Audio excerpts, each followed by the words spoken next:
great that we've had a a very diverse panel of speakers who's assembled with us here today, and it'll be really interesting to see how they view these challenges. What are some of the key challenges they're dealing with? How are they coping up as an organization and as an industry to handle these? And what do they think of the road to recovery? But before we get to the deep dive, I want to hear Tarun's views with us. Tarun's here. Tarun, over to you, please. Thanks, Gaurav. Some interesting perspectives there.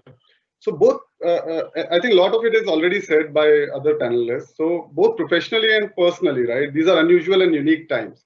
No one imagined that what started as health crisis would turn into a economic crisis. In fact, we never preempted that it would impact the three Ws. When I say three Ws, it is work, workplace, and workforce at such a volatile pace. But I firmly believe that each crisis brings an opportunity, especially to those who are agile and adaptable, right? We at BCCL, the largest media house, have accepted it as a big opportunity to rethink and redefine our three Ws. When we look around our ecosystem, everyone is facing the same storm, but the boat size may differ, right? For example, the pharma companies and the e-commerce companies like Amazon and others, they are utilizing it as a big opportunity, whereas some industries are struggling to survive. To give a few examples, like multiplexes have been shut down since last 4 months. And unfortunately, their future is uncertain because the operational costs are on and there is no customer footfall. If I talk about media and the entertainment industry, these are surely the trying times. If you talk about media industry, our focus is content and our asset is the people, right? If my product, that is the newspaper, doesn't reach the reader early morning, then it becomes obsolete, and therefore the shelf life is strictly bound by the time. Having said that, as an anti-fragile organization, we have been able to quickly kind of work around to ensure safety measures, adapt to the new ways of working, and enable our workforce with the right tools. I'd love to hear some more thoughts from you, Tarun. How do you make it? How do you bring technology to the masses? How do you ensure it's ROI centric, and how do you ensure that people are really adopting to it? Technology, is touching every part of our lives and improving the quality. It's kind of dramatically changing the workplace, the style of working, and the way we collaborate. So when we say about adoption and all, so there are two parts to it. So one is the technology itself, that is the tools that are available in the market, and second is how part, right? So let me first talk about the tools that we are using and what is available in the market. So kind of technology, if you talk about HR processes, technology has enabled all the processes from hire to retire to evolve over the years. As I mentioned earlier, employee engagement and convenience is the top priority. Hence, we cannot operate without mobility.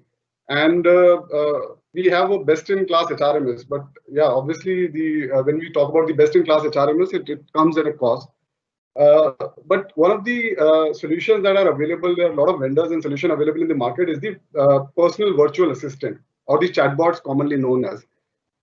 They are not very costly also, and can provide a great purpose. So in our organization, we are leveraging chatbots for the same to enable kind of employees to find resources and take care of their necessary actions, especially the mundane ones, and over a voice command. Say, for example, they want to apply for a leave or they want to mark attendance. They need not go to any system and just do it through the voice command. And in our tech world, it is said that no UI is the best UX. So you need not train. What does that mean is you need not train every employee on the new user interface of a complicated application. Employee should be able to just pick up his mobile and say whatever he wants, and the mobile should revert to him with the necessary information. Let it be the training which he needs, or any of the travel applications or other stuff. We are also leveraging these bots for getting the pulse of the organization.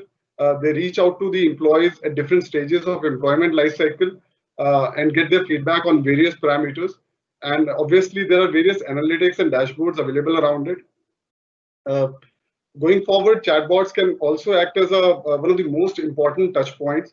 And these actually sit on the HRMS systems, which the existing HRMS systems which we have. Other important aspects in analytics, it's very important for improving the speed and quality of decision making. And again, we have deployed various tools for it. Now, when we talk about the technology investment, as you mentioned, no, today the market is flooded with the HR technology options available. It is very important to choose the right technology, and decision should be based on what's needed by the business instead of what's trending in the market. That is very important. We should understand what business outcome are we expecting out of deploying this technology. Every penny that is invested at this time needs to count and make sense. All technology investments must be supported by adoption numbers. Plus now the approvers or the management is asking for instant ROI, instant and measurable ROI on whatever is invested. So the most important part is we need to distinguish between the necessity and the frills, right? So there are a lot of technology or the tools are available in the market, but we need to understand what is actually needed for our organization. I'll give you a few examples. Time and attendance system, if we talk about, there are various options to it. You can deploy a time capturing machine, which is very costly, or you can use a mobile app to kind of do it. So we, in our company, using a mobile app to actually do it, the later part. Other technologies that are available are work from home monitoring. They can track everything. See, when you are sitting in front of the laptop, they can tell you the stats around the time spent on the laptop, or if your eyes were closed, you were sleeping, you were yawning, and etc. Other could be the social distancing apps that are available in the market. So I'm not talking about the government apps like Arogya Setu. It's actually the apps which I'm talking about are the real-time tracking. So when you are in office and you are in close proximity to an employee within 6 feet and for more than 30 seconds, then your mobile will start buzzing, right? And it will say that you are in close proximity to a person. So a lot of solutions are available, but you have to decide actually which will make sense for your organization. Next question, Tarun, I'd possibly like you to answer. And while we briefly spoke about this question is about the trade-off between investing in technology or keeping the business alive. So if you were to, out of your experience, choose what technology to invest in and what to delay at this point, because every penny that you invest now in technology is going to eat away from your current cash flows. What are a couple of rules of thumb, or some own guidelines that you use there, which you can offer here? Yeah. So as I mentioned earlier, investing, so business continuity is the top priority. So if you talk about the print media, it's kind of delivering the newspaper to the doorsteps of the employee. That is the first priority. But accordingly, another thing is that employee engagement, as I talked about, that is also very important. So fewer investments into technologies, is very required, and that's what BCCL is doing, right? So, for example, I mentioned the health monitoring app. That is not a choice. That is a mandatory stuff that we need to do.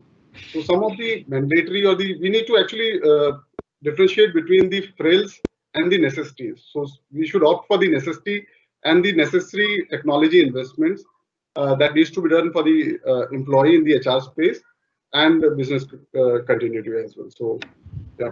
Thank you.